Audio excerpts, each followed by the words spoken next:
YouTube, Lunalight is back with new card Bujintei Kagatschui. So if you don't know what this card does, brand new Exceed monster.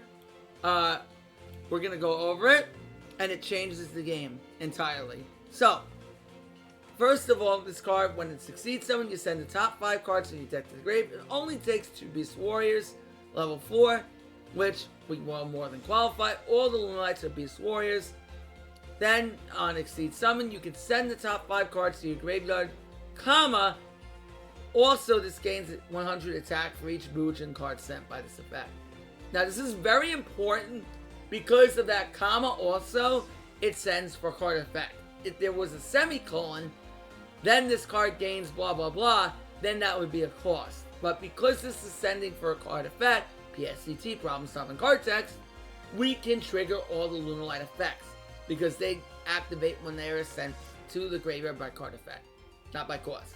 Now, if you are very familiar with playing something like Tier Limit in Master Duel or in the TCG, it's sort of like Kagatschui, sort of like Kikalos at home, sort of like a watered down version of Tier Limit's Kikalos in that same regard. And Tier Limits only trigger when they're sent to the graveyard by effect.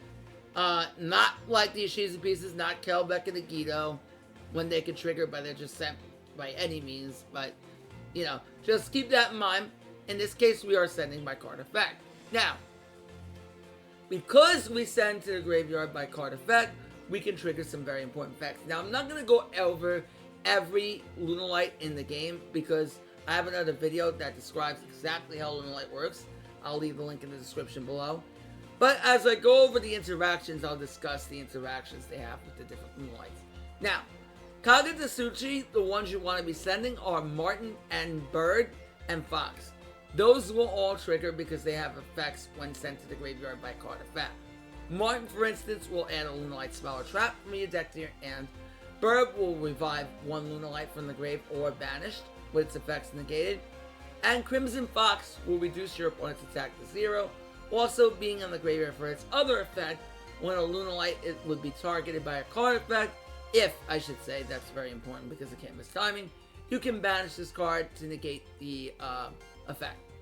Okay, so very, very important there. Now, on top of all of that, how are we going to combo up with this? Well, technically, you want to make this turn 1 or turn 2. Now, in some of the replays, you might see me having Exciton Knight. I took that out for Malevolent Sin because Malevolent Sin is more of a card going second. And Exciton doesn't come up that often because more or less, you're going to want to make Kagatschui instead of Exciton Knight. Because this card is so powerful because it can set up your turn 2 so well. Now, and turn 1 as well. So, how are we going to make use of it? Well, first of all, the most common way is with Tiger. Tiger allows us to revive any Lunalight and set up our rank 4. So, in the old videos, you're going to see me set up a bunch of rank 4s and use Tiger to do what we're going to do in the same way. Now, if we end up hitting a Martin or a Bird in the graveyard, generally by the card effect of Kagatschui, we're going to search Fusion. If we hit Martin, that's why we're on 3. And if we hit Bird, we can revive and use that as an extender to put out another rank 4. If we're going second, potentially Malevolent Sin. And if we're going first, typically Dweller Hand, or maybe even the Evil Swarm Nightmare, depending on the matchup. Now, what's also really good is you can even go as far to use Bird to revive back Black Sheep. Now, if you revive a Black Sheep that you milled and fuse with it, let's say you hit like Black Sheep and Wolf, right? Then you can fuse with the Black Sheep, maybe with Lunalight Fusion, fuse that off into like a Saber Dancer. Then you can even add back, or Leo Dancer depending. Then you can use that Black Sheep, add back the Wolf, and then fuse again. So that's something more or less that you would be able to do. So, like I said, if you revive this back, you can revive back, you mill the Emerald Bird, you can revive back the Black Sheep, and then attempt to fuse with it and get the effect when it's sent to the graveyard by the fusion summon, because it will go to the grave after it's summoned off Emerald Bird. You may say, but Sean, it negates the effects. On field. Once it leaves the field, all holds barred are off. All bets are off. You can then use its effect in the graveyard to recover back the wolf that would be in your graveyard, and then set that as a scale and potentially make two fusions which is also in one of the replays. Now, on top of all of that, we are running 3 Kagatschui, because Kagatschui sets all this up. It's also great to revive off the graveyard from birds, setting up follow-up, or allowing you to dump Martin if needed be for a cost. Okay, Kagatschui does not work in the same way. If you send Martin off Kagatschui, you will not get the search. It sends for cost. And as you can see the difference here, I'm going to show you, teach you a little bit about PSCT. Okay, so note how there it says you can send 1 Lunalight monster from your deck to the graveyard, extra deck, or deck to the graveyard, semicolon. In English language, if you're not, maybe you're not as familiar with the English language, or you're not familiar with grammar, semicolon indicates of a blockage between 2 different statements. So it's like a separation. That's the word. A separation of 2 different statements. So that's what you would be indicating here. So first separation, first part is the cost, separated by the semicolon. Second separation, the separates, the colon divides them, and then the second part is the effect. So Lunalights need to be sent by effect. So if it's not being sent by the second part of that semicolon, then you're not going to be able to get the search. So something like off Kagatschui, you're not going to get the search. Whereas something Kagatschui has a comma and says also, it's all part of the effect. The whole thing is the effect, the first and second part. So you will get the search. So that's very important to understand if you want to get better at the game. Okay? Alright, anyway. Also, keep in mind, if you revive back Kagatschui off your Emerald Bird, it will not copy the name because that is part of the effect, and the effect will be negated. However, you can still dump a Panther Dancer out of the extra deck, or what do you want out of the deck just to get something in the graveyard, because Emerald Bird will negate the effect, not the cost. You can still use the cost, as you would if you had something like Skill Drain on the field, whatever not. Okay, other than that, we're running Tenki and 3 Tenkies for consistency, 3 Tigers because it's great for revival. I like 2 Lunalight Wolf in this build because opening up Black Sheep can give you diversity depending on what you may want to add back. Even to add back Tiger, so like, if you can make a rank 4, like, let's say you open up like your Kagatschui plus your Wolf, and you summon Kaleido, and then scale the Wolf and like have a Martin in hand, and you're gonna make a rank 4 anyway, or even if you open up like Bird, pitch Martin, set Wolf, bounce back Wolf with Martin, and make Kagatschui that way, there is a shot that if you dump Tiger off of your Kagatschui, then you can use Black Sheep, discard that, add back the Tiger, and then extend that way. So there's a lot of ways to get to your Tiger, not just by opening it, or not just by seeing Tenki as a whole. Okay, other than that, the extra deck is Leo Dancer, Saber Dancer, 1 Panther Dancer. I love Saber Dancer because throwing 2 fusions on the field turn 2 puts a lot of pressure on the opponent. Having 2 non-targetable buys and potentially playing around Ice Dragon's Prison in our toughest matchups. 1 Giant Ham, 1 Dweller, 1 Bujintei Kagatschui, 1 Evil Swarm Nightmare, and 1 Malevolent Sin. Now, you can also run Tiger King if you want to, which is a fantastic card that can negate the effects of all cards on the field while giving you Tenki. That could be a card that you may want to make on your turn 2. And if you wanted to take out Malevolent Sin for that, or something, that is also fine. It could also be good against Yubel as well. So if you wanted to take out Malevolent Sin or Giant End, that could work also. So that's something you need to keep in mind. Also, ending on Dweller and Nightmare alone takes less resources, so keep that in mind when making your play. Generally, you need an additional level 4 in the graveyard, so you need like 3 level 4s to set up your Giant Hand plus your Nightmare play. So keep that in mind. You need more level 4s in the graveyard. What you get, well actually, yeah, you need at least, no, you need 4 level 4 access to set up that play. 4 of them. But that's not as hard as you think, 4. 3 to set up your Dweller Nightmare play. But it's not as hard as you think. Anyway, enough of me blabbling. 10 minutes for the deck profile. Now we're going to get on to some replays.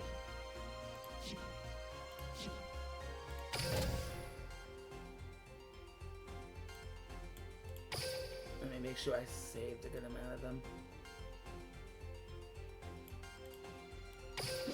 Oops. We had 80% win rate in COD when doing this too. So let me get to this.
Alright, YouTube.